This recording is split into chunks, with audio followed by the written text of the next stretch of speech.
que nós vamos ver agora é um pouco da influência italiana na arquitetura de Belo Horizonte. A capital, que este ano comemora 113 anos, possui prédios e sobrados erguidos pelos imigrantes italianos que chegaram nas Gerais no final do século XIX. A reportagem é da TV Assembleia de Minas. Palacete Dantas, Automóvel Clube, Estação Central.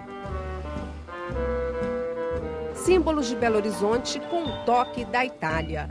A construção da capital coincidiu com o auge da imigração italiana no Brasil. No canteiro de obras em que se transformou o Curral del Rei, eles foram uma importante força de trabalho. Muitos arquitetos, engenheiros, mas sobretudo, como foi uma migração de pobres, e não só miseráveis mesmo, pelo contexto da Itália naquela época, eram pedreiros. E essas pessoas começaram a construir uma arquitetura por conta própria. Ecletismo e Art Deco, os dois estilos arquitetônicos dos italianos na capital mineira. O eclético marcou os primeiros anos da cidade. Imponente, com referências à antiguidade clássica e ao Renascimento, ele pode ser visto no Automóvel Clube de Luiz Signorelli, também na Estação Central, no Palacete Dantas, na Praça da Liberdade e no prédio do Psyll, na Praça 7. Todos assinados por Luiz Olivieri.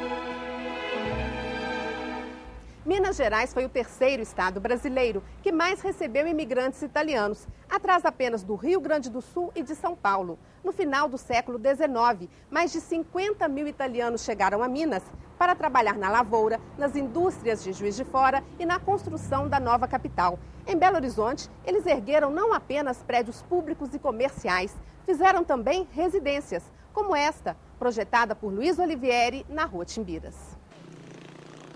O sobrado de 1904, na esquina da Rua da Bahia, abriga hoje uma escola de teatro. É uma das poucas casas construídas pelos italianos que ainda estão de pé na capital. A década de 30 trouxe o Art Deco, uma aposta na modernidade. Fachadas em linhas geométricas. Contraste de cores, como o preto e o branco. Acabamento interno suntuoso, em mármore e granito. Janelas com basculantes. O Art Deco está presente no Minas Tênis Clube e no Museu Inimá de Paula, ambos do arquiteto italiano Raffaello Berti. Em parceria com Luiz Signorelli, Berti também criou o Hotel Metrópole, na Rua da Bahia, e o prédio da Prefeitura na Afonso Pena, um marco na arquitetura da capital. A professora destaca o legado dos italianos para a arquitetura de BH. Eles tinham um grande conhecimento de engenharia e sabiam trabalhar com os engenheiros propriamente disso e com os artistas, os designers da época. Modificam expressivamente a maneira da população entender o que é a arquitetura moderna.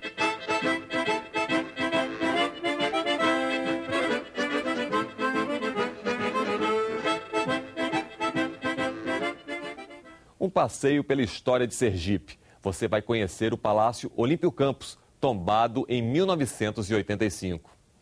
Antiga sede do Executivo do Estado, o Palácio Olímpio Campos, em Aracaju, abriga obras de arte e uma história pouco conhecida no restante do país. Palácio Olímpio Campos, um lugar repleto de beleza, cultura, arte e história. O palácio foi concebido para ser a sede do Poder Executivo Estadual na nova capital sergipana. O projeto arquitetônico inicial era simples, com estilo neoclássico. Foi o imperador Dom Pedro II que autorizou a construção de um palácio mais suntuoso. A partir daí, com a inauguração do palácio, em 1863, que ele é inaugurado ainda no governo imperial, Sergipe, Aracaju passa a ter uma sede do governo.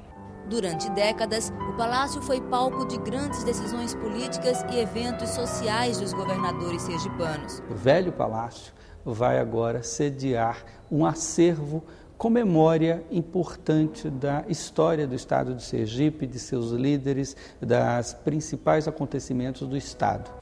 O palácio foi inaugurado em 1863 pelo então presidente de Sergipe, Joaquim de Mendonça. Na época, ele era conhecido apenas como Palácio de Governo. Em 1954, o então governador Arnaldo Garcês denominou oficialmente o casarão de Palácio Olímpio Campos. A história de Olímpio Campos é lembrada no Palácio Museu através de fotos e textos informativos. Olímpio Campos foi sacerdote e político austero, deputado federal, senador e governador de Sergipe.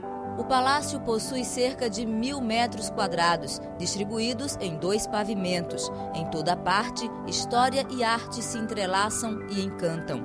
Logo no hall de entrada, cenas que impressionam. Painéis do artista plástico sergipano Jordão de Oliveira retratam as riquezas econômicas de Sergipe, o coco, a cana-de-açúcar, a pecuária. A escadaria é toda revestida em mármore e ladeada por 4 esculturas em bronze feitas pelo artista italiano Orestes Gatti. As esculturas representam os limites de Sergipe com a Bahia, Alagoas e o Oceano Atlântico. No Salão Nobre, pessoas ilustres eram homenageadas, autoridades recepcionadas com requinte. Na sala de recepção, móveis e objetos de diferentes épocas marcam a passagem do tempo. Telas de Horácio Ora, artista sergipano de renome internacional, decoram o ambiente. Aqui, vários governadores foram empossados. A sala de jantar é um deslumbre. A mesa de 3 metros de comprimento é toda em madeira de lei, trabalhada artisticamente. As paredes e o teto são ornamentados por belas pinturas de artistas europeus. Apesar de funcionar também como residência oficial do governador do estado, o Palácio Olímpio Campos foi projetado com poucas acomodações para receber os familiares do governador. Em muitas ocasiões, os quartos privativos eram transformados em quartos de hóspede. Este daqui, por exemplo, recebeu o então presidente da República, Castelo Branco. Neste quarto, uma homenagem especial ao ex-governador Seixas Dória. Neste ambiente, ele foi acordado de madrugada e preso pelos militares em 1964. Seixas sabia, ele tinha todo o conhecimento que se ele voltasse a Sergipe ele seria preso, mas ele decide voltar, né? Honrando toda a ideologia política dele. E no momento que ele estava no palácio, dormindo aqui no palácio com sua família, o exército invade o palácio e prende Seixas, né? E ele é deportado para Fernando Noronha. O palácio está aberto à visitação pública com uma equipe de monitores treinados. Eu estou simplesmente assim, extasiado, emocionado por estar pisando aqui nesse palácio, nessa restauração magnífica que foi feita.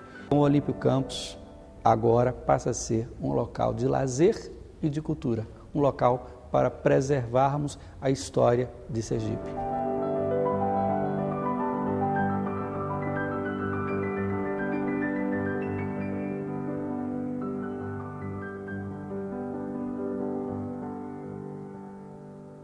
O Parlamento Brasil fica por aqui.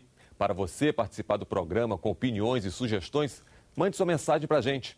O endereço é www.senado.gov.br/TV.